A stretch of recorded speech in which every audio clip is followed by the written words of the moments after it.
Last night, I'm standing in my kitchen with my wife, and the most disturbing noise, what sounded like a commercial airliner, flew right over the top of my house. I immediately jumped on Facebook. I heard that. What was that? Yeah, well, hold on. You're supposed to answer that question. Don't you run Danbury?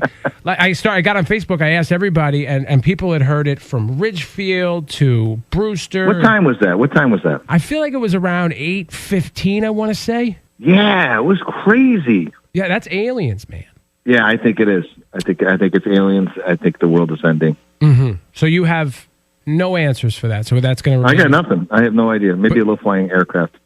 Yeah, but that sounded real, like a commercial. We don't have any commercial airports that I'm aware of that should be flying over my house, right?